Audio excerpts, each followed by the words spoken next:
પ્રજાસત્તાક પર્વ red and white group of institute દ્વારા અનોખી રીતે ઉજવાયો હતો, જેમાં વસ્તુઓ એકત્રિત કરી જરૂરિયાતમંદોને વસ્ત્રોનું વિતરણ કરી પ્રજાસત્તાક પર્વની ઉજવણી કરાઈ હતી। સુરતમાં 26મી જાન્યુઆરી 71માં પ્રજાસત્તાક પર્વની લોકોએ ધ્વજવંદન સાથે વિવિધ કાર્યક્રમો કરી ઉજવણી કરી હતી। સુરતના યોગી ચોક ખાતે red and white group of institute દ્વારા અનોખી ઉજવણી કરાઈ છે, જેમાં ઇન્સ્ટિટ્યૂટના વિદ્યાર્થીઓએ યોગી ચોક વિસ્તારમાં ઘરે ઘરે જઈ ગરીબો માટે વસ્ત્રો એકત્રિત કરી તેનું ગરીબોને દાન કરી પ્રજાસત્તાક પર્વ ઉજવ્યો હતો। મારું નામ પાર્થ શિવાણી। આજે 26 જાન્યુઆરીનું આયોજન કરેલું છે। આયોજનની અંદર અત્યારે એમ કહી શકીએ કે ભાઈ સાંસ્કૃતિક કાર્યક્રમો ઘણા બધા છે ને પ્લસ એક નાની એવી ચેરિટી ઇવેન્ટ પણ આજે આપણે રાખેલી છે।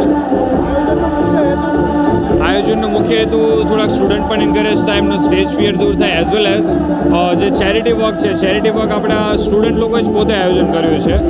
આ 71માં પ્રજાસત્તાક દિન નિમિત્તે અલગ અલગ રીતે બહુ બધા લોકો આયોજન કરતા હોય છે, પણ આપણા જ વિદ્યાર્થીઓએ બહુ ટૂંક સમયની અંદર લગભગ એમ ગણી શકીએ કે 1500 કરતાં પણ વધારે જોડીઓ ભેગી કરી છે કપડાની, અને એ જૂની જોડીને આજે દરેક વિદ્યાર્થીની ટોટલ 6 કરતાં પણ વધારે ટીમ છે કે જેની અંદર 50 મેમ્બર્સ મિનિમમ છે।